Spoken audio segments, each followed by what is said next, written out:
Donc on a vu la différence entre une faute collective et une faute individuelle. Donc on a dit dans la faute collective, dans la mesure où ça concerne toute la génération, toute l'époque, là le jeune il peut intervenir. Par contre, lorsqu'il s'agit d'une faute individuelle, le jeune n'intervient pas du tout. Donc vous voyez comment le Tanya il insiste beaucoup sur cette idée-là. Souvent on assimile la tchouva avec le jeûne. J'ai fait quelque chose de mal, je vais jeûner. C'est-à-dire le fait que je vais jeûner, ça va rattraper ce que j'ai fait. Donc le jeûne par lui-même, il rattrape rien du tout. La seule chose qu'il peut rattraper, c'est le regret du passé et les bonnes décisions pour l'avenir. Donc si on jeûne et que le jeûne n'est pas accompagné par un regret sincère et par des bonnes résolutions pour l'avenir, le jeûne, c'est pas du tout la tchouva. Vezeu ata'am bechol ta'aniyot shimitanim al kol tzara shelo tavo la tzibur. C'est la raison pour laquelle on fixe des jeûnes pour préserver le tzibour d'un malheur, pas à titre individuel. Kmo shekatov b'Megillat Esther, comme on voit dans la Megillah, Esther elle dit le tzumu alay ve'al tochlu ve'al tishtu shloshet yamim laila vayom. Jeûnez pour moi pendant 3 jours. Donc pourquoi elle demande de jeûner? Parce que c'est une xéra qui concerne l'ensemble de la génération. Donc c'est une faute collective, c'est toute la génération qui est en danger. Donc là, le jeûne, il peut intervenir. Par contre, pour quelqu'un qui raisonne à titre individuel, le jeûne, c'est pas la tchouva. Si on regarde dans les livres du Moussar, ou Berosham, avant tout, Sefer HaRokear et Sefer Chassidim, c'est-à-dire les livres de Moussar les plus anciens, ceux du Moyen-Âge. Donc on voit que dans ces livres, c'est écrit Harbe ta'aniot vesigufim. Il faut multiplier les jeûnes et les mortifications, les souffrances physiques, les over al kritot ou mitot beddin. Pour quelqu'un qui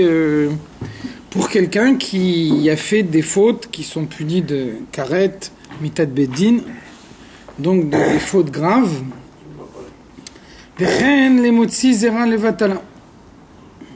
Même également demande de multiplier les jeûnes pour quelqu'un qui fait zera levatala. Donc vous allez voir que dans Igeret HaTshuva, on parle à plusieurs reprises de zera levatala.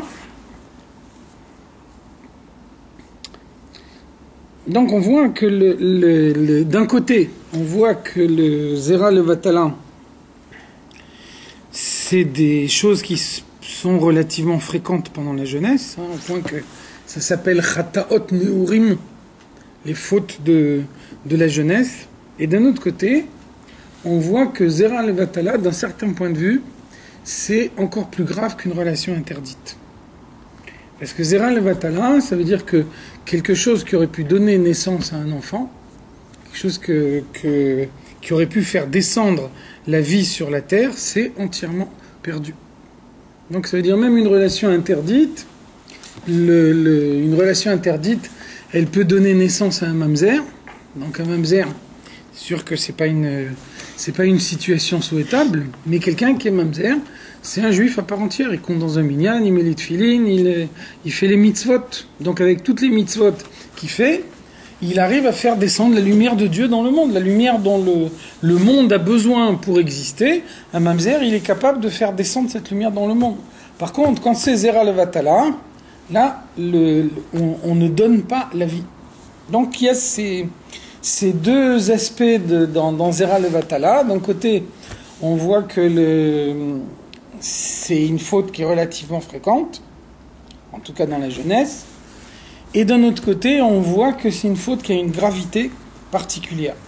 Donc ça, c'est pour montrer que finalement, la faute la plus grave, on peut arriver aussi à la côtoyer. Quelle différence avec une relation où il n'y a pas de possibilité de procréation? Ça ne s'appelle pas le vatala. Dès l'instant où Dès l'instant où il y a une relation, ça s'appelle pas Zera Levatala. Ce que vous avez dit, le zéro là, c'est parce qu'il y a, il y a une impossibilité de procréation. Enfin, c'est ça la gravité de la faute. Même quand il y a une impossibilité de procréation, une relation s'appelle une relation. Par exemple, on voit dans Shulchan Aruch les onotes qu'un homme il est chayav envers son épouse. On ne voit pas dans Shulchan Aruch qu'un homme il est dispensé de ça quand elle est enceinte. Oui, mais c'est par rapport à vous avez dit que la gravité de Zera Levatala, c'est parce qu'il y a pas, la procréation est a priori impossible. Donc, quelle différence avec C'est qu'une relation, dans une mesure, une relation, elle implique deux personnes, ça s'appelle d'ores et déjà une relation, même si on n'aboutit pas à la naissance d'un enfant. Et tout simplement, on peut dire qu'un homme et une femme, ils ont une relation et il n'y a pas un enfant qui naît, il n'y a pas un enfant systématiquement qui naît à chaque fois. Donc une relation s'appelle une relation. Par contre, Zera Levatala, quelqu'un qui est un homme qui est tout seul, ça veut dire perdre en pure perte le potentiel de vie qu'il a en lui. Donc ça a une gravité particulière.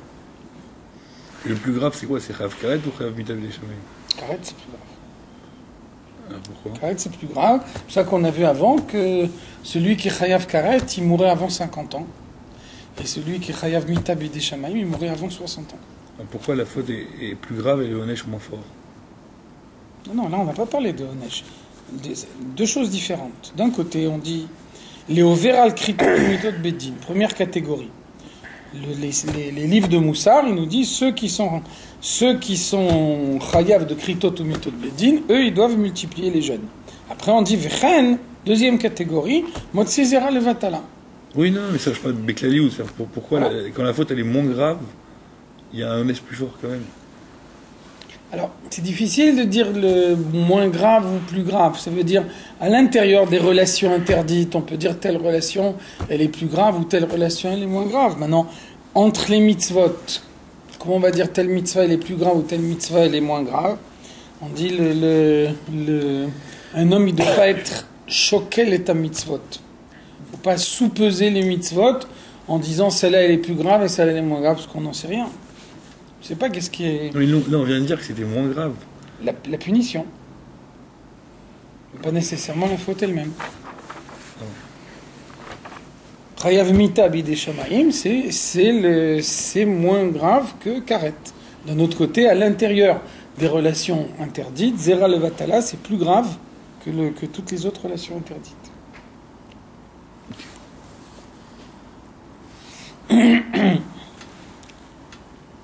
Moshe Katuv Batorah, comme on voit dans la Torah, Gabé Er Veonan, à propos de Er et Onan, donc leur faute c'était Zera Levatala, Vedino Kechayve Kritot Le'inyanze.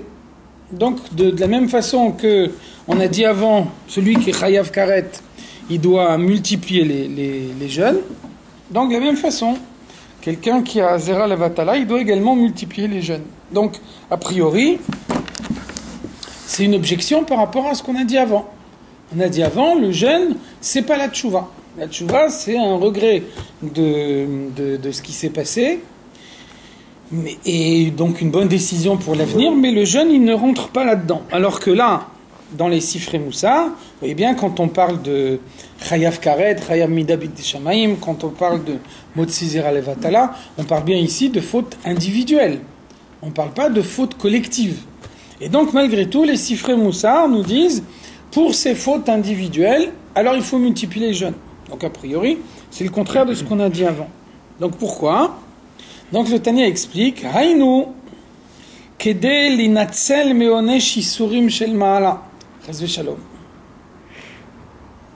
Ça veut dire que celui qui multiplie les jeunes, il a conscience, en tout cas dans l'esprit des Sifrei Moussa, il a conscience que les jeunes ne font pas partie de la tchouva.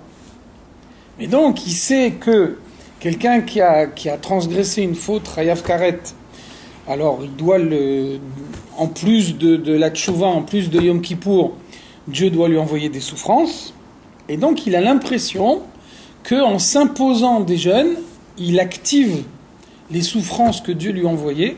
Et de cette façon-là, il obtiendra la tchouva plus tôt.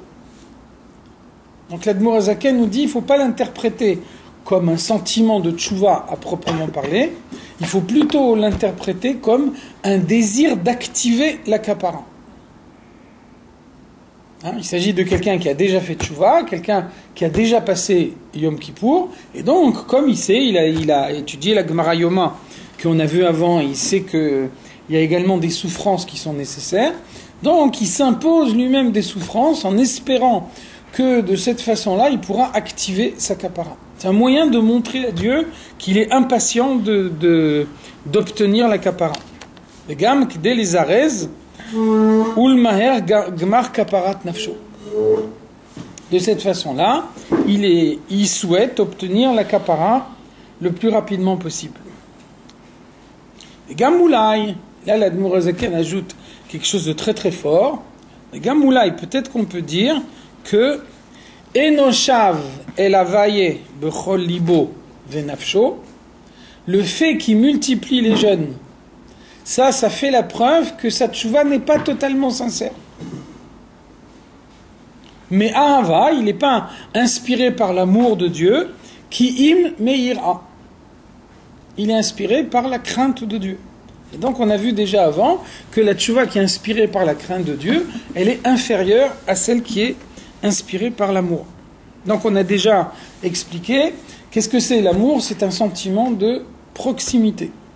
Quand il y a quelqu'un qu'on aime, alors on cherche à être proche de celui qu'on aime. Inversement, qu'est-ce que c'est que la crainte ? C'est un sentiment d'éloignement.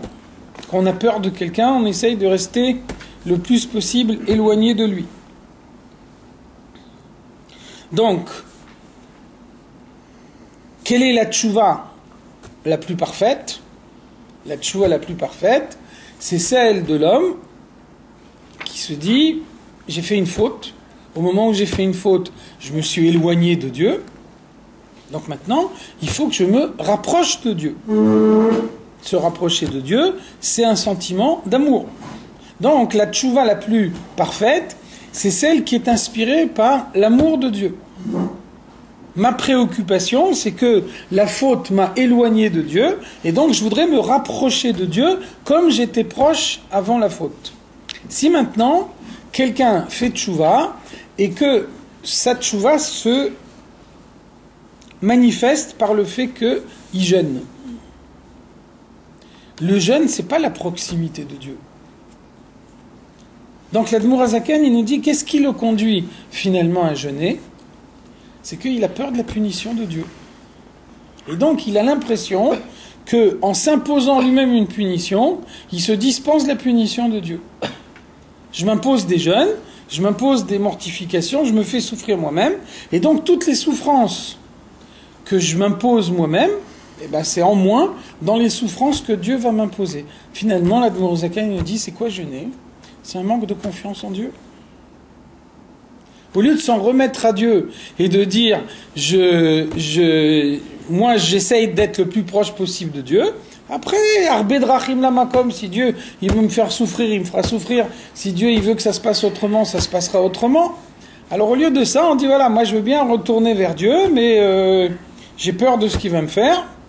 Donc voilà, je ne fais pas complètement confiance sur les souffrances qu'il va m'envoyer, donc je préfère me choisir moi-même les souffrances que je m'impose. Comme ça, je prends juste la dose qu'il me faut et pas plus. Donc vous voyez que l'Admour Azaken, il nous dit, finalement, multiplier les jeûnes au moment de la tchouva, c'est un manque de confiance en Dieu. C'est un moyen de montrer que sa tchouva n'est pas la plus parfaite, parce qu'au lieu de faire tchouva pour retrouver la proximité de Dieu que l'on a perdue à cause de la faute, on fait tchouva par peur de la punition.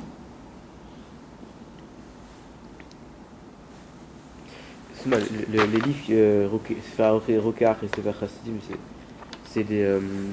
c'est les premières générations du Moussa. C'est des livres qu'on étudie dans notre génération, pas du tout. Enfin, c'est des livres qu'on étudie dans notre génération, pas du tout. Et enfin, c'est pas des livres tellement fréquents. Entre-temps, il y a eu d'autres livres de Moussar qui sont les Messilat Yesharim, Chovat Alpavot, ceux qu'on cite d'habitude. Mais ça, ces livres-là sont de générations beaucoup plus ultérieures, qui sont un peu à l'origine du moussar tel qu'on le connaît à l'heure actuelle, de ceux qui sont des moussarnikim à l'heure actuelle. Là, on parle vraiment du moussar des toutes premières générations. C'est faire chassidim, c'est au début du Moyen-Âge. Donc, effectivement, à l'époque, les gens avaient une constitution physique beaucoup plus forte. Et donc, le jeûne était plus courant. Donc, on va reparler plus en détail du jeûne dans le deuxième pérec. Finalement, pourquoi le jeûne, il a pris sa place dans la tchouva?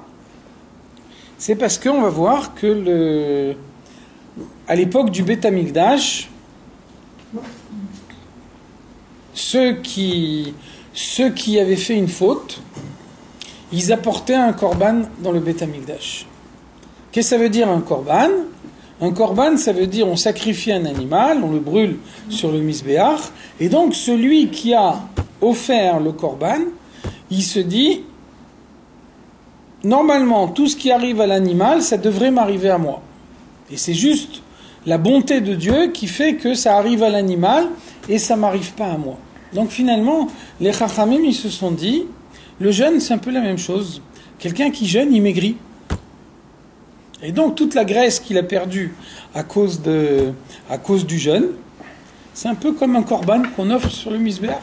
C'est la même chose. Donc c'est ça l'idée du jeûne. C'est comme ça que le jeûne, il a trouvé sa place dans la tchouva. Jeûner, c'est donner une partie de moi-même à Dieu. Comme si j'étais un sacrifice pour Dieu. Donc c'est pour ça que dans le deuxième chapitre, on va parler du jeûne en tant que kapara. Dans le deuxième et troisième chapitre, ça va être le sujet essentiel. Mais donc, dans le premier chapitre, on parle de la tchouva, pas de la kapara. Et donc là, vous voyez bien que l'Admour HaZaken nous dit non seulement le jeûne n'a pas sa place dans la tchouva, mais le jeûne, il peut même dévaloriser la tchouva. Montrer qu'elle n'est pas inspirée par la motivation la plus haute. Donc évidemment, à l'époque de l'Admour HaZaken, les constitutions physiques étaient encore beaucoup plus fortes que maintenant, mais donc c'est sûr que tout ce qu'on dit ici, ça ne nous concerne pas directement maintenant, mais c'est le mot qu'on dit chez les chassidim. On dit avant qu'on faisait une avéra, on jeûnait, après quand on n'avait plus la force de jeûner, alors on a donné de la tzedaka.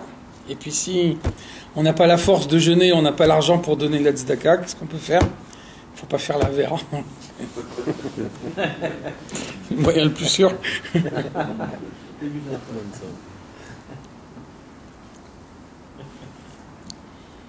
Et donc je rappelle, ce que j'ai dit la dernière fois, c'est important, une fois il y a quelqu'un qui rentre en Ichidout et qui a dit au rabbi, le jeûne me dérange pas du tout.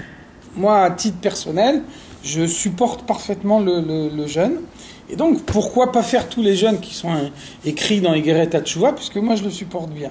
Le rabbi lui a répondu en Ichidout, il lui a dit, après que le Baal Shem Tov a dévoilé que dans notre génération, on n'a plus besoin de jeûner, ça veut dire que pour nous, ça ne fait plus partie du service de Dieu. Donc on peut étudier comment c'était à l'époque, mais c'est clair que concrètement, ça ne nous concerne pas. Arkolze, l'Inyan Kapara ou Mechilat Avon.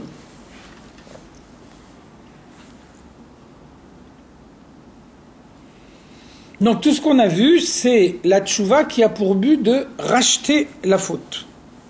Ça veut dire, chez Nimchalo legamre, ma she'avar al mitzvat hamelech, kshe asa tchouva shlema. Quelqu'un qui fait une tchouva entière, alors on lui pardonne complètement la faute qu'il a fait. Donc on a bien vu la dernière fois, il faut distinguer deux choses. Il y a la révolte contre Dieu que constitue la Avera, et puis ensuite il y a ce que la mitzvah qu'on n'a pas faite, elle devait accomplir dans le monde. Un juif, il doit mettre les tefilines, il les met pas, ça veut dire que le monde, il a besoin de la lumière que lui doit apporter par ses tefilines. Si un jour il ne met pas les tefilines, donc cette lumière, elle manque dans le monde. Donc ça, on va en parler plus loin. Ça, on va voir dans les chapitres ultérieurs, on va voir la différence entre Tshuva Tata'a et Tshuva Ila'a. Dans la Gemara, on dit En davar haomed lifnei ha-tshuva. Rien ne résiste à la tshuva. Donc l'Admor HaZaken, il va nous dire que ça veut dire rien ne résiste à la tshuva, ça veut dire rien ne résiste à la tshuva ilaha. La tshuva ilaha, elle peut effectivement tout balayer. Par contre, tshuva tata'a, non. Il y a des fois où une faute, elle est grave, et donc quelqu'un fait tshuva, on lui pardonne, mais ce qu'il aurait dû accomplir dans le monde, ça n'a pas été accompli. Donc vous voyez bien que dans la Avera, il y a deux choses. Il y a ce que on aurait dû accomplir dans le monde, et ça c'est perdu, définitivement. Et puis ensuite, il y a l'acte de révolte que la Avera, elle constitue. Faire une Avera, ne pas faire une mitzvah ou transgresser une interdiction de la Torah, ça veut dire se révolter contre Dieu. Donc le but de la tchouva, c'est d'effacer cette révolte de façon à ce que l'homme soit considéré comme il était avant de se révolter.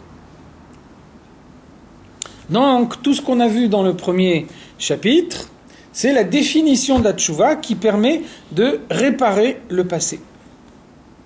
Kshe'asa tchouva shlema, lorsqu'un homme fait une tchouva entière, à ce moment-là, en maskirin lo davar vechatsi davar.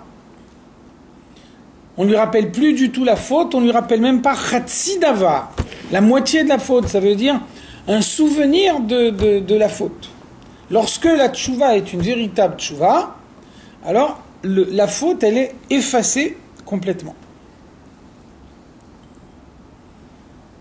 On efface la trace de la révolte contre Dieu qu'a été la Avera. Et donc, en maskirin lo davar, vechatsi davar, beyom adin, au moment où sa neshama est jugée là-haut, après 120 ans, alors on ne parle plus de cette faute, puisqu'il a fait tchouva, sa tchouva a fait disparaître la trace de la faute. Donc quand on fait le bilan de sa vie là-haut, quand sa neshama elle remonte là-haut et que le Bedin Shel Ma'ala fait le bilan, on ne parle pas du tout de cette faute, puisque la tchouva est parvenue à l'effacer. Leonsho alze chas v'shalom be'olam haba, donc il ne sera pas puni dans le monde futur pour cette faute.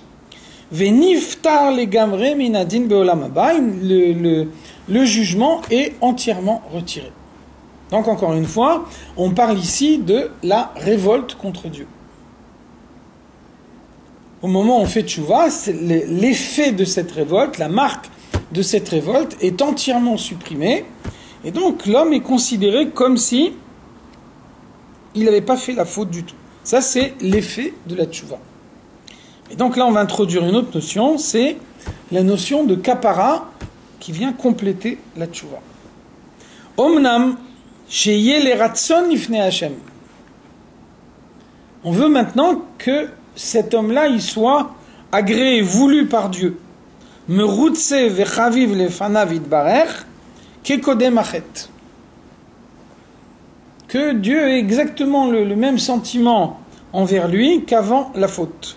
Liot nachat ruach l'économe et avodato, qui puisse, par son service de Dieu, apporter un plaisir à Dieu, procurer une satisfaction à Dieu.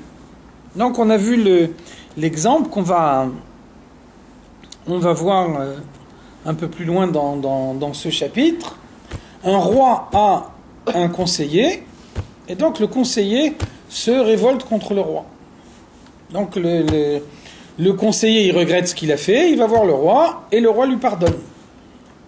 Donc le roi lui a pardonné, il lui en veut plus de s'être révolté contre lui, il a compris qu'il est sincère quand il regrette ce qu'il a fait, mais le roi ne lui fait plus confiance comme avant. Avant, il le considérait comme quelqu'un de confiance, quelqu'un qui était infaillible, quelqu'un à qui on pouvait s'en remettre complètement. Et là, même qu'il sait qu'il regrette ce qu'il a fait, mais il a vu qu'il était faillible.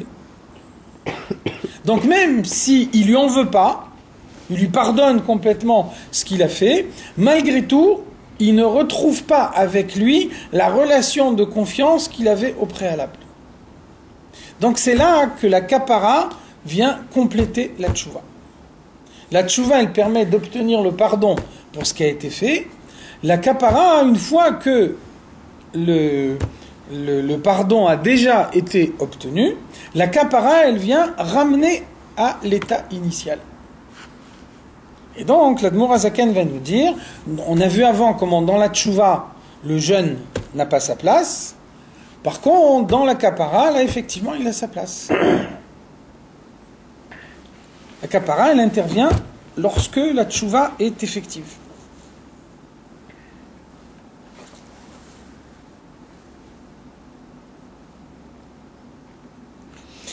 Omnam shiel eratson lifnei Hashem. Pour que celui qui a fait tchouva soit de nouveau voulu par Dieu, aimé par lui comme il était avant la faute,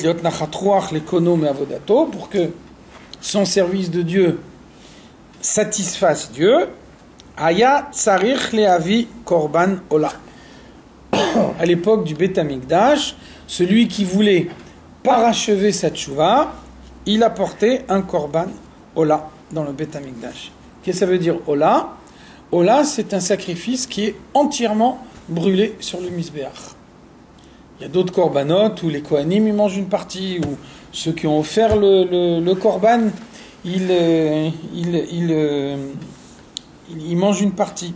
Le korban ola, on mange rien du tout. Le korban ola, il est entièrement brûlé. Donc c'est ça l'idée. L'idée, c'est de dire, j'offre un animal dans le Beth Amikdash, et cet animal, il est entièrement brûlé. Donc, normalement, c'est ce qui aurait dû m'arriver à moi. Après la faute que j'ai faite, c'est ce qui aurait dû m'arriver à moi. On voit dans le Zohar, c'est écrit, le Rabbi Shimon Bar Yochai, il dit, Nefesh ki techeta tevae. Comment c'est possible qu'un homme qui a fait une avéra puisse survivre? Comment Rabbi Shimon Bar Yochai pose la question, comment un homme qui a fait une avéra ne meurt pas? Comment c'est possible qu'on puisse rester vivant après la avéra? Même le Baal Shem Tov nous dit comment on peut survivre à la tfila. Comment c'est possible de rester vivant après la tfila? Donc ça veut dire celui qui a fait une avéra, il offre un sacrifice pour parachever cette tchouva, et donc au moment où il voit le sacrifice brûlé sur le misbéach, il s'imagine que tout ce qui arrive à l'animal devrait lui arriver à lui. Après la avéra que j'ai faite, j'aurais mérité que tout ça m'arrive à moi, et donc c'est la bonté de Dieu qui a fait que ça m'arrive pas à moi et ça arrive à l'animal à la place. Donc pourquoi est-ce qu'on lui suggère cette réflexion-là? C'est écrit dans la Gemara.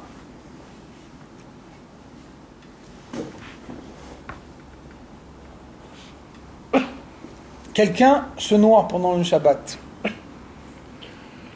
Donc on a le droit de transgresser le Shabbat pour le sauver. La Gemara nous dit Chalel alav Shabbat achat kede sheyishmor Shabbatot harbe. C'est quoi la base du éther? Quelle est la base de la permission de transgresser le Shabbat pour lui sauver la vie? Si je lui sauve pas la vie, cet homme-là, il va mourir. Et donc, lui, il va arrêter de respecter Shabbat. Il sera mort. Si par contre, je lui sauve la vie, le fait qu'il aura la vie sauve, ça veut dire que grâce à ça, il va respecter d'autres Shabbatot.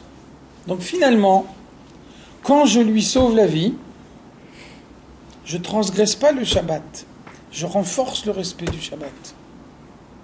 Le fait de lui avoir sauvé la vie, c'est maintenir dans le monde quelqu'un qui respecte le Shabbat. Finalement, le respect du Shabbat, il est renforcé. Est-ce qu'on a le droit de sauver la vie à un Mechalel Shabbat? C'est sûr que oui.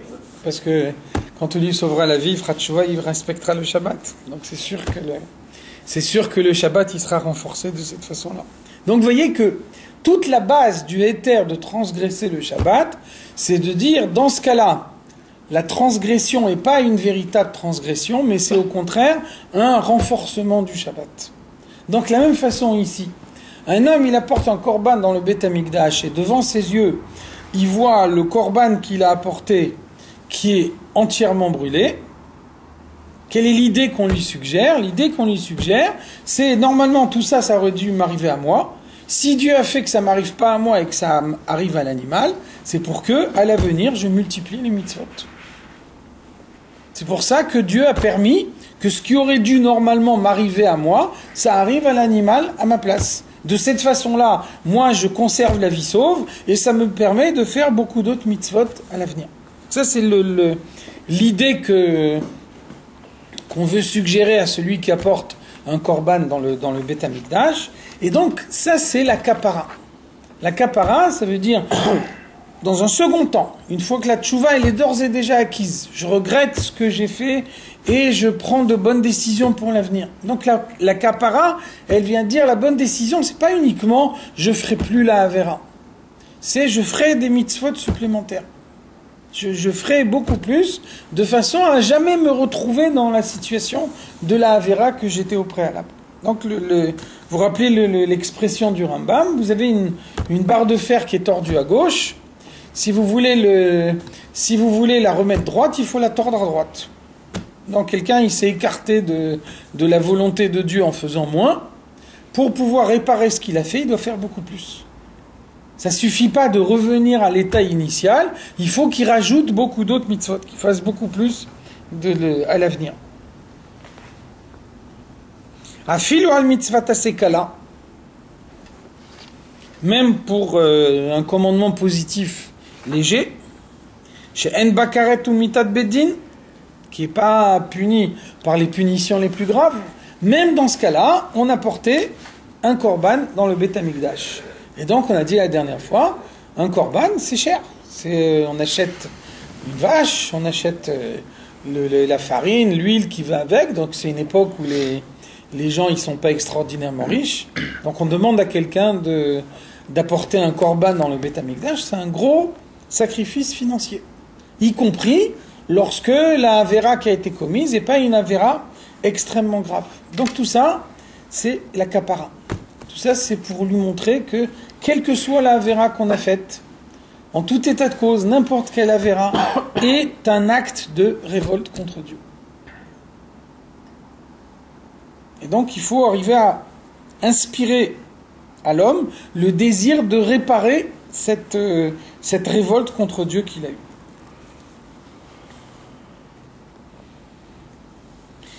Kedeita Begmara, la Gemara nous explique, Perekama des Zvachim, dans le premier chapitre de la Gemara Zvachim, des Ola, que ce sacrifice de Ola qu'on a porté dans le Beth Amikdash pour parachever la tchouva, Mechaperet al mitzvat aseh, elle fait une kapara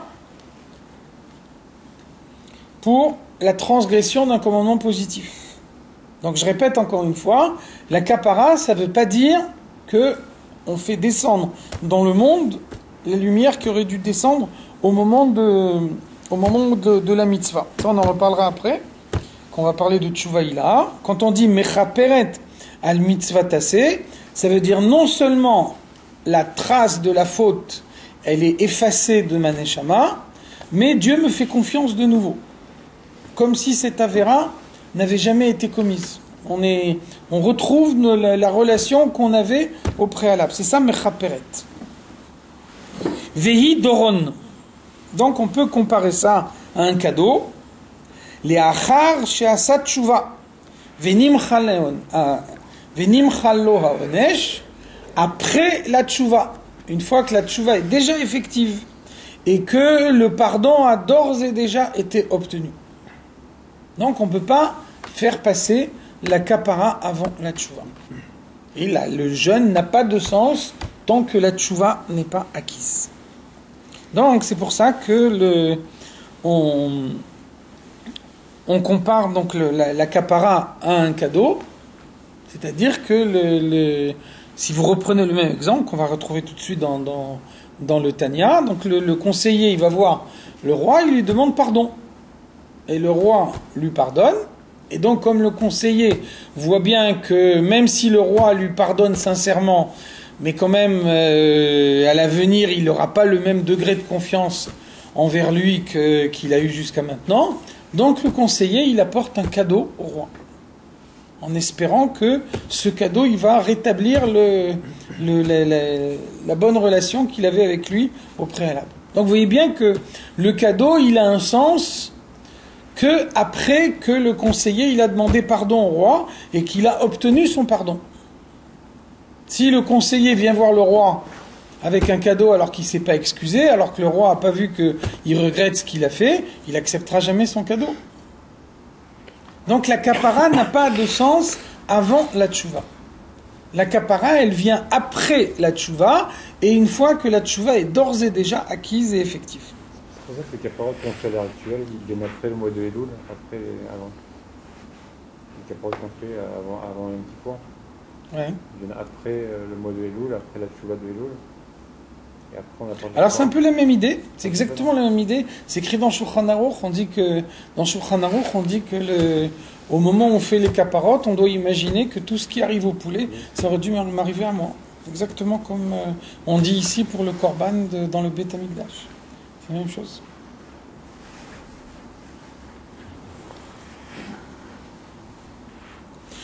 Adam chez Sarach Bamelech, donc c'est comme un homme, un conseiller qui s'est révolté contre le roi, ou Faiso aliade Frakuntin. Et ensuite, il a envoyé des intermédiaires au roi pour dire qu'il s'excuse, pour lui demander pardon, ou Machallo. Et le roi lui a pardonné. Bien que le roi lui a pardonné, Afalpiken, donc il n'était pas sûr que le roi accepterait ses excuses, donc il n'est pas allé directement le voir, il a envoyé des intermédiaires qui sont venus dire qu'il s'excuse, et donc le roi a dit qu'il lui pardonne. Donc ça veut dire, puisque le roi lui a pardonné, maintenant il n'a plus besoin d'intermédiaire, il peut venir voir le roi lui-même. Malgré ça, quand il vient voir le roi pour la première fois, alors que le roi il a déjà pardonné, quand il vient voir le roi pour la première fois, il vient avec un cadeau. Donc à quoi ça sert le cadeau? Puisque le roi a déjà dit qu'il pardonne, c'est parce qu'on peut imaginer d'avoir pardonné, et puis malgré tout, il reste quand même une certaine méfiance. Ça ne veut pas dire que le pardon n'était pas sincère. Le pardon était sincère, mais il peut y avoir une personne qu'on considère comme parfaitement fiable, et puis on s'aperçoit que finalement elle n'est pas si fiable que ça. Donc je lui en veux pas, je sais qu'il est sincère quand il s'est excusé, mais j'ai peur que ça puisse arriver encore une fois à l'avenir. Donc la relation n'est pas la même. Donc, Sholeach Doron ou Mincha Lefanav, quand il va voir le roi, après avoir d'ores et déjà obtenu son pardon, alors il envoie un cadeau. Chez Yitrat Selo Lirot Pne Amelech, de façon à ce qu'il puisse plus favorablement voir le roi, que le roi puisse comprendre qu'il est sincère dans son pardon. Donc vous voyez là encore comment on insiste sur la différence entre la tchouva et la kapara. C'est bien deux notions différentes, et la kapara, elle est inconcevable tant que la tchouva n'est pas acceptée. Velachon mechaperet. Donc on a vu dans la Gemara, on a dit olam mechaperet. Vechen mashikatu batorah, on trouve le verset dans la Torah, venirtzalo, ce sera accepté pour lui, lechaper alav, pour obtenir sa kapara. Qu'est-ce que ça veut dire ici, kapara? Enzu kaparat nafsho. C'est pas encore la kapara de son âme.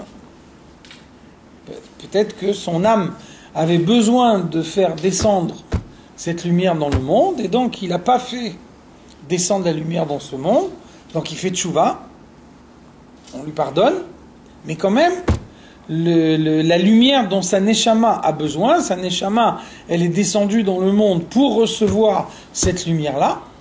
Il n'a pas fait la mitzvah, il n'a pas la lumière. Donc la kapara, ça ne veut pas dire récupérer la lumière qu'il a perdue à cause de la Avera. Donc qu'est-ce que ça veut dire ici, kapara? Et là, les chaper lifne avaye, liot nachat ruach lekono. La kapara ici, ça veut dire simplement être accepté par Dieu. Une fois que la tchouva a été faite, une fois que Dieu a accepté son pardon, alors que Dieu lui en veut pas du tout. Que la trace de la faute, elle est réellement complètement effacée. C'est ça la kapara. C'est uniquement ça. Kedeita sham begmara, c'est ce que la Gemara explique là-bas dans Zvachim, ou kmo shekatuv. Et de même, le verset nous dit Tamim iye. Grâce à cette kapara, il sera tamim, intègre. Donc il retrouve l'intégrité qu'il a perdue à cause de la faute. C'est quoi cette intégrité? Les ratson. Être accepté par Dieu. C'est ça la kapara. La kapara, c'est rétablir la qualité de sa relation avec Dieu. Montrer avec Dieu qu'il est fiable et qu'à l'avenir, il tombera plus, il trébuchera plus et qu'il refera plus la vera. C'est ça la kapara. Juste, j'ai entendu une fois que quand on faisait 2 fois Télim le mois, la Gemara de 300, ça fait Kaper. Kaper. Ouais. Ça veut dire qu'on redevient, redevient avec Dieu pareil qu'avant la faute. J'ai entendu un truc comme ça. Ça veut dire que c'est la kapara exactement au sens où on l'a ici. Mais encore une fois, tu vois bien que la kapara des Télim ne se substitue pas à la tchouva. D'un point de vue halachique, la kapara ne rentre pas dans la mitzvah de tchouva, c'est juste Non. c'est un hidour. En fait, c'est considéré comme un hidour. Un hidour, c'est deux choses différentes. Il y a la tchouva qui fait partie des 613 mitzvot de la Torah, et il y a également la kapara qui est définie par la Gemara.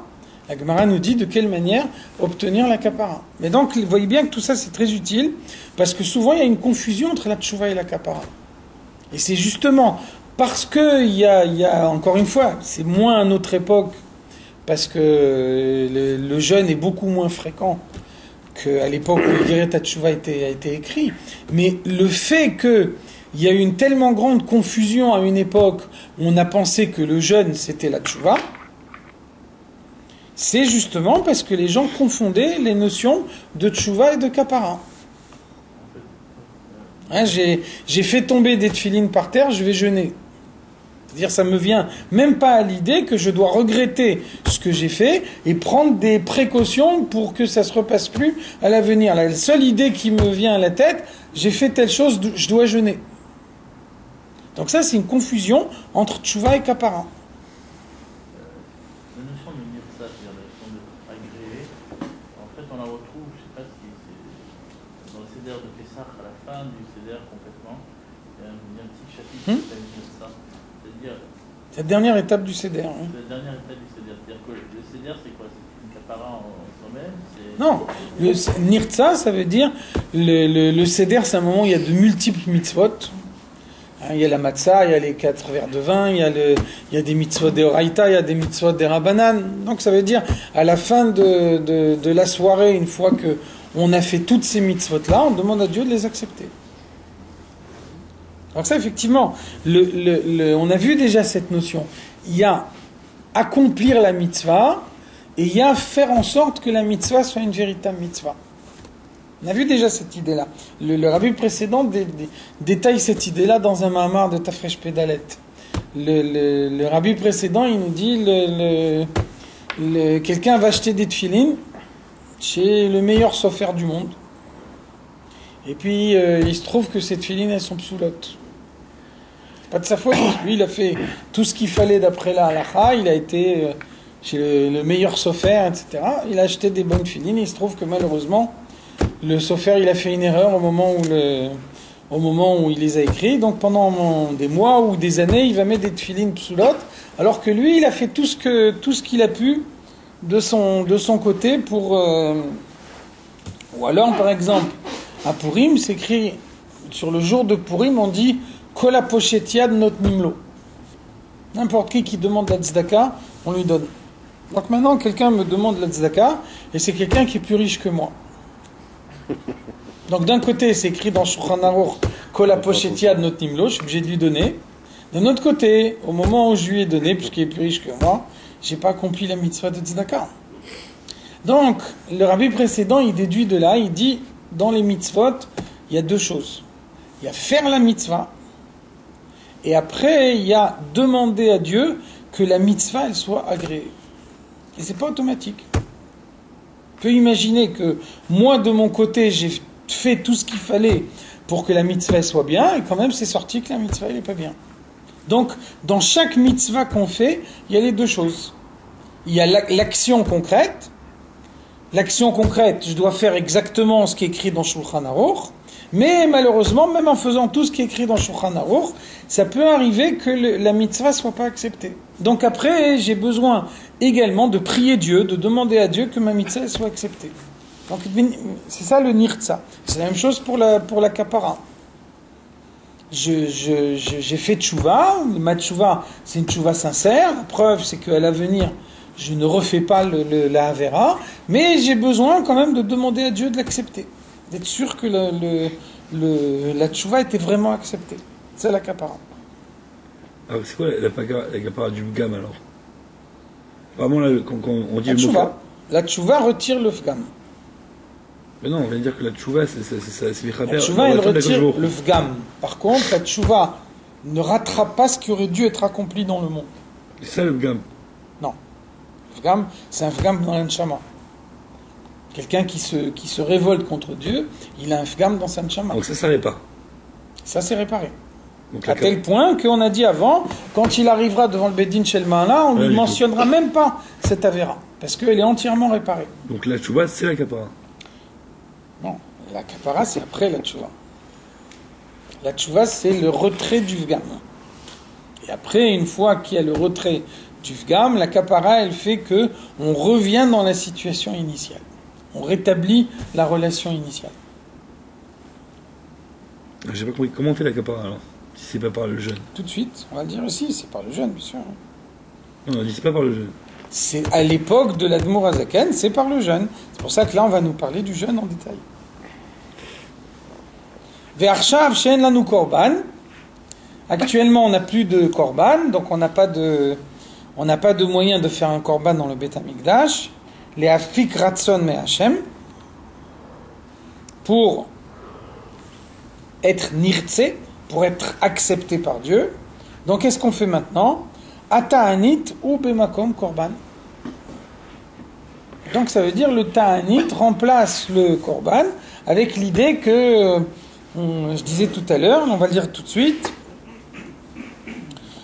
que Moshe Katou Bigmara, la Gemara nous dit, Sheye mi'ut chelbi vedami, que la réduction de ma graisse et de mon sang qu'il y aura à cause du jeûne, Sheitma'et, qui a été donc diminué par le jeûne, Keilu ikrafti lefanecha, que ça soit considéré comme si j'avais fait un korban.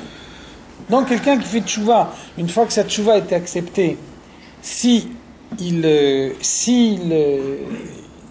vit à l'époque du Beth Amikdash, il apporte un korban.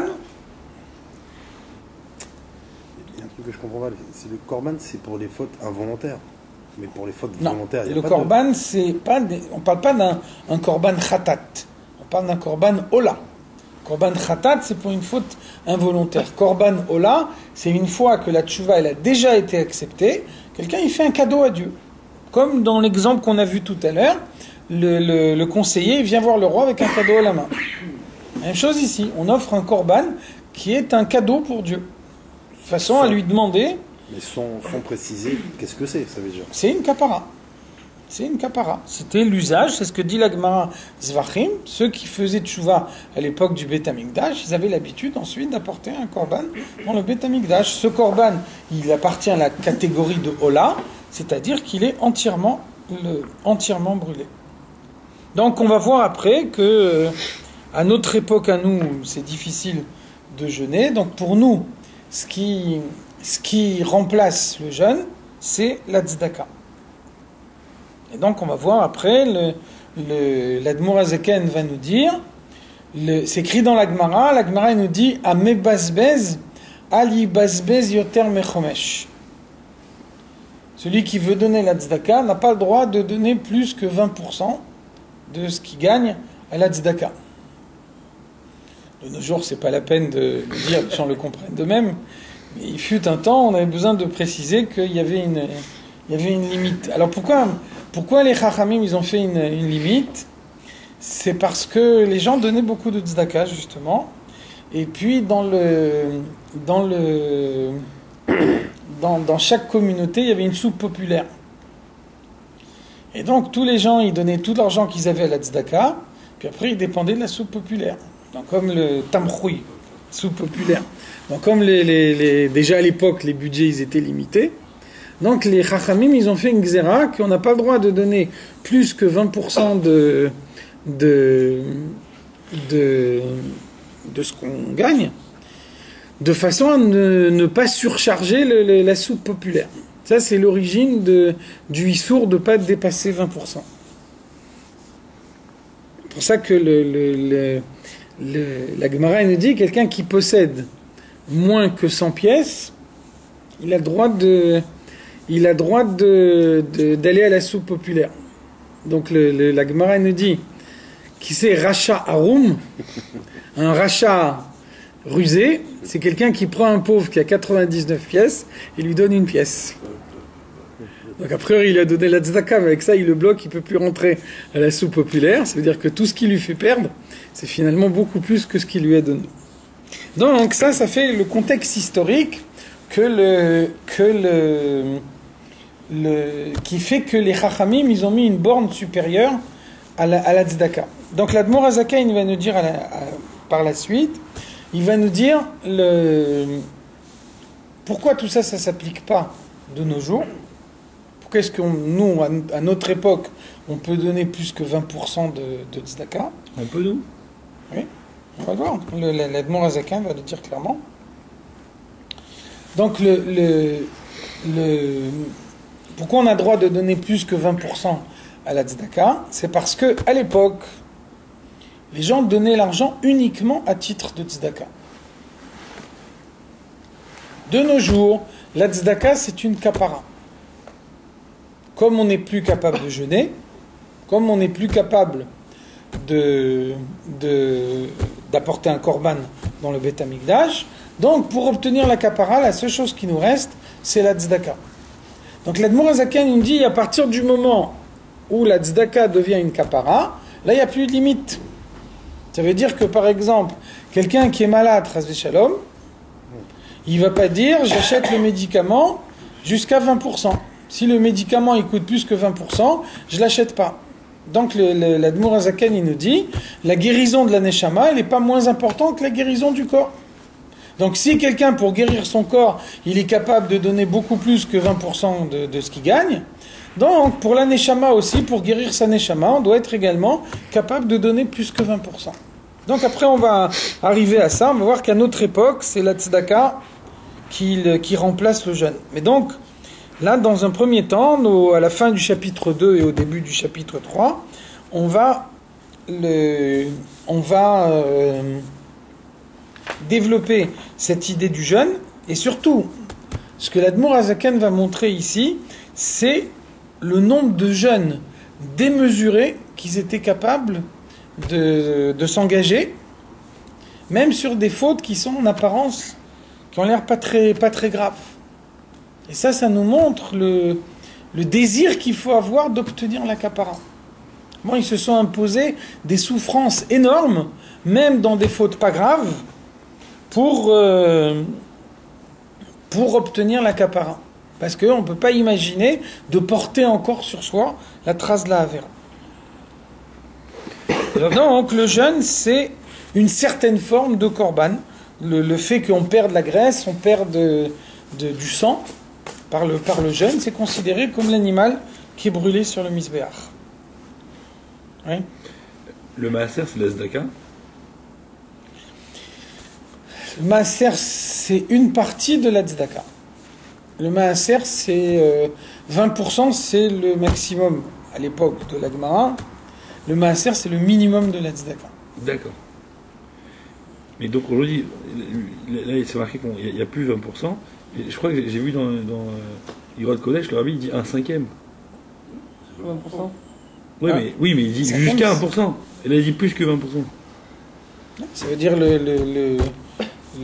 la Gemara elle dit le 10% c'est Mida Beinonit et Promesse, 20% c'est une Mida large. Maintenant, la Gemara Zakan va dire clairement, on va y arriver, que de nos jours on peut donner beaucoup plus également. De la même façon que quelqu'un qui est Chas v'Shalom malade, il ne va pas compter sur le traitement, il va acheter le traitement quoi qu'il coûte. Et concrètement, dans le Shulchan Aruch, il y a des jeûnes qui sont prévus en cas, par exemple, de mauvais rêves. C'est la halakha, est-ce qu'on peut Ça c'est autre chose. Le jeûne du rêve. C'est toujours d'actualité ou c'est plus d'actualité? Alors, pourquoi on permet de jeûner à quelqu'un qui a Même fait un Shabbat, mauvais je pense. rêve, même Shabbat, c'est parce que quelqu'un qui a fait un mauvais rêve, il est angoissé. Et donc, le fait de jeûner, ça lui retire son angoisse. Et c'est pour ça que, par exemple, on déduit que de ça qu'on a droit de jeûner même Shabbat pour un mauvais rêve, parce que c'est écrit Vekarata les Shabbat oneg. Shabbat, ça doit être un plaisir. Et donc, quelqu'un qui a fait un mauvais rêve, il est angoissé, et pour lui, jeûner, c'est un plaisir. D'accord. Donc, comme pour lui, c'est un plaisir de jeûner, parce qu'il sent qu'avec ça, il conjure son mauvais Ça rêve. rejoint Donc, puisque Shabbat, c'est un jour de plaisir, on lui permet de jeûner Shabbat. ça rejoint l'idée du jeûne de Meïra, enfin, de la peur de la punition. Parce que... Pas exactement, parce que là, à la limite, c'est pas un jeûne qui fait pour Dieu, c'est un jeûne qui fait pour lui. C'est pour se tranquilliser. D'accord. Et c'est pour ça qu'on lui permet.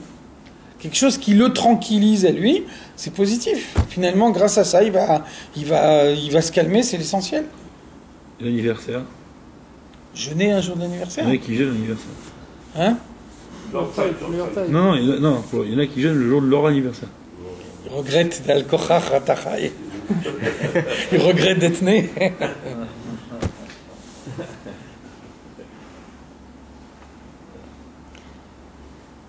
Oh, le jour du Yortzeit, effectivement, c'est une des raisons pour laquelle chez les Chassidim, on a l'habitude le jour du Yortzeit de faire un sioum. Comme Erev Pessah. Quand on fait un sioum, moi j'aime pas. Donc comme on n'a pas l'habitude de jeûner même le jour du Yortzeit, donc on fait un sioum qui remplace le jeûne. Velachen matzino bekama tanaim ve'amoraim. Et donc c'est la raison pour laquelle donc l'importance de la kapara, le désir d'obtenir la kapara à tout prix. Donc ça nous explique toutes les histoires qu'on voit dans la Gemara, des Tanaïm, Amoraïm, les Chachamim de la Mishnah et de la Gemara, chez Al Davar Kal, Ayu Mitanim Ta'aniot Arbe Meod. On voit de nombreuses histoires dans la Gemara qui nous montrent comment, sur des choses qui nous paraissent insignifiantes, les Chachamim s'imposaient un nombre immense de jeûnes. Kemo, par exemple, Rabbi Lazar ben Azaria, Shaya Matir, Shetepara Yotz'a Birtsua Sheben Karnea, Beshabbat. Rabbi Lazar ben Azaria, il permettait que une vache sorte dans Reshut Arabim le Shabbat en portant le joug qu'elle porte pendant la semaine quand elle laboure le champ. Donc Rabbi Lazar ben Azaria, il permet ça pendant le Shabbat, alors que Chachamim Osrim, les Chachamim, ils interdisent. Donc on sait qu'il y a un principe dans la halakha, Yachid verabim, halakha kerabim. Quand il y a un avis de quelqu'un qui est tout seul, et tous les autres Chachamim, ils ont l'avis contraire, donc la halakha, elle est tranchée comme l'avis contraire. Donc lui, Rabbi Lazar ben Azaria, à titre personnel, il pensait que c'était permis, mais il savait que les Chachamim étaient contre lui. Et il savait que Yachid verabim halakha kerabim, donc il savait que concrètement on n'a pas le droit de le faire pendant le Shabbat. On n'a pas le droit de laisser la vache sortir dans la rue avec le joug. Pamachat, une fois, Yatz'aken parato shel shchenato. Il y a la vache de sa voisine qui est sortie dans la rue avec le joug. Velo michaba, il l'a pas empêché. Il n'a pas cherché à empêcher la voisine de sortir sa vache dans la rue. Ça veut dire que, comme pour lui, dans son esprit, c'était permis, lui, à titre personnel, il permettait, donc il savait que les chachamim l'interdisaient, que dans la halacha, il fallait l'interdire, mais donc comme lui, à titre personnel, il était convaincu que c'était permis, donc quand il a vu la vache de sa voisine, il n'a pas vu vraiment la gravité qu'il y avait là-dedans. Donc comme il n'a pas vu vraiment quelque chose de grave qui s'est passé, alors il n'a pas eu l'idée d'empêcher sa voisine de sortir sa vache dans la rue. Il s'est imposé tellement de jeûne que tous ses dents sont devenues noires. Al shelo kiyem divrei chaverav, parce qu'il n'a pas suivi l'avis de ses amis. Il savait que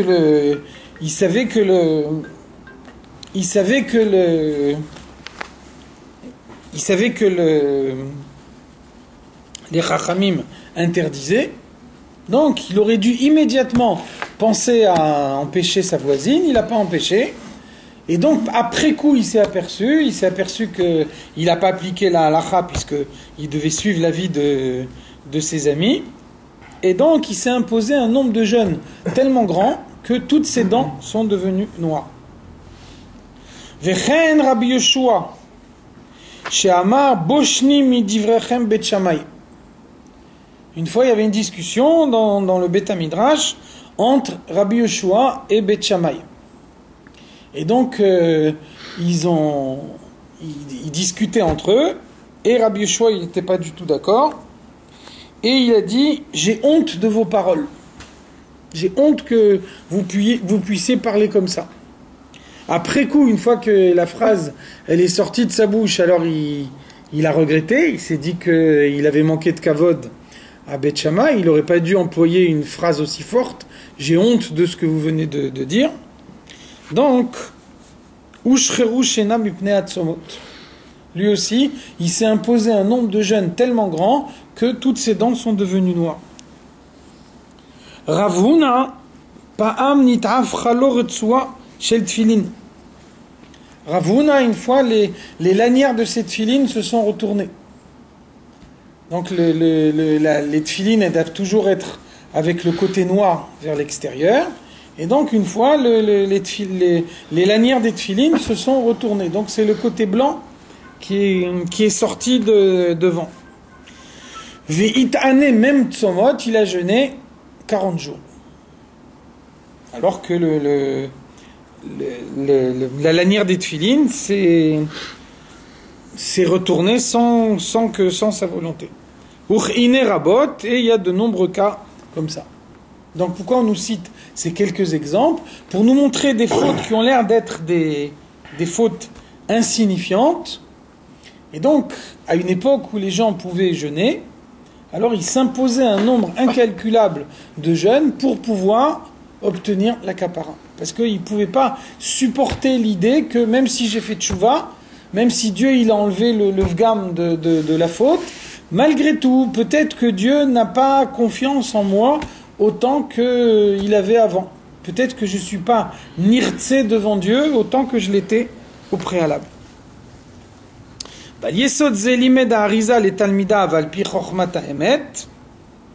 Le Harizal, donc le Harizal, il vivait à la même époque que les Sfarim de Moussar qu'on a cités avant. Donc le Harizal, il a enseigné à ses élèves, al pi chokhmat haemet, d'après la Kabbalah, mispar atzomot, les kama avonot vechataim. On trouve dans l'enseignement du Harizal le nombre de jeûnes qu'il faut faire pour un certain nombre de averot, une fois qu'on a fait d'ores et déjà tchouva et que la tchouva a été acceptée. Alors ensuite, à titre de kapara, on s'impose ces jeûnes-là. Av shehen baen karet velo mita bide shamaim, même que ce sont des fautes qui ne sont pas punies des punitions les plus graves. Kemo par exemple, à la kaas kuf nun alef ta'aniyot, Le Harizal, il nous dit quelqu'un qui se met en colère, il doit jeûner 151 jours. C'est-à-dire que le Harizal rejoint le derrière du Moussa. Ça veut dire que, encore une fois, à une époque où c'était plus facile de jeûner, il n'y avait pas de raison de se priver de ce moyen-là d'avoir la kapara. D'accord. Va'afilo al-isur des Rabbanan. Même sur une interdiction des Chachamim. Kemo stam yeinam. Stam yeinam, le vin goy. Vous savez que le vin goy, non seulement c'est une interdiction des Chachamim, mais c'est une interdiction tardive. Hein, à l'époque de la Gemara, on voit bien que la Gemara nous dit qu'ils achetaient du vin goy à l'époque. Hein, dans la Gemara, les Chachamim allaient acheter du vin chez les goyim. Donc par la suite, les Chachamim, ils ont fait une interdiction sur le vin des goyim. Pourquoi ? Parce que tous les goyim sont suspectés de faire Avodah Zara. Et donc la gravité de Avodah Zara, c'est que Avodah Zara, c'est même par la pensée. Donc s'il y a une bouteille de vin et que un goy a eu la pensée de faire Avodah Zara, déjà cette bouteille de vin devient interdite. Donc c'est pour ça que c'est un hidour de prendre un vin qui n'a pas été vu par un goy. Parce que dès l'instant où il le voit, on le suspecte d'avoir une pensée de Avodah Zara. Si par contre, vous prenez du vin et vous le mettez dans une bouteille de Coca-Cola, à ce moment-là, même si le goy le voit, il n'est pas interdit. Parce que le goy, il le voit, il ne peut pas savoir que c'est du vin, il pense que c'est du Coca-Cola, donc il ne peut pas avoir une pensée de Avodah Zara. Tout la base du Issour, c'est la pensée que le goy peut avoir. Donc, c'est un Issour d'Erabanan et c'est un Issour tardif. Malgré ça, le Harizal, il nous dit It'ane ayin gimel ta'aniot. Quelqu'un qui a bu du vin goy, il doit faire 73 jeûnes. Vechen al bitul mitzvah taseh d'Erabanan. Quelqu'un qui ne fait pas une mitzvah d'Erabanan, kmo tfila. Par exemple, quelqu'un, il oublie un jour un shmoneh esrei. It'ane samech alef ta'aniot. Alors il doit jeûner 61 jeûnes. Donc vous voyez que le principe général c'est toujours le même. Quelle que soit la Avera, le Harizal il nous dit le nombre de jeûnes est un nombre de jeûnes très important. Pourquoi ? Parce que ce qu'il faut c'est montrer à quelqu'un la gravité de ce qu'il a fait. Premièrement pour lui réveiller en lui le désir d'avoir la kapara. Et deuxièmement, l'inciter à ne pas recommencer à l'avenir.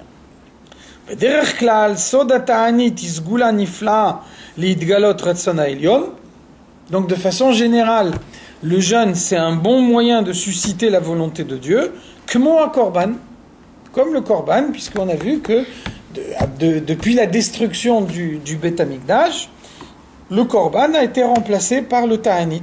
Donc, à propos du korban, c'est écrit dans la Torah, on dit une odeur agréable pour Dieu. Donc, de la même façon que le korban est une odeur agréable pour Dieu, donc de la même façon, le ta'anit est également agréable pour Dieu. Donc, Moshekato Beishaya, on peut le déduire également d'un pasuk d'Ishaya. Halazé tikrat tzom veyom ratson. Est-ce que tu peux appeler ça un jour de jeûne et un jour de bonne volonté ? Donc puisque l'Hachem pour Dieu, donc puisque il emploie les deux expressions comme deux expressions synonymes, Michlal, de là on peut déduire she'atzom anirtze ou yom ratson, que quand le jeûne est accepté, alors c'est un jour de bonne volonté. C'est un moyen de susciter la bonne volonté de Dieu. Donc, encore une fois, ça c'est avant, quand le jeûne était possible. Mais donc, à l'époque où le jeûne était possible, non pas comme tchouva, mais comme kapara, le jeûne, il est très favorable. Premièrement, parce qu'il fait prendre conscience de la gravité de la faute. Deuxièmement, parce que c'est un moyen d'inciter l'homme à modifier son comportement à l'avenir.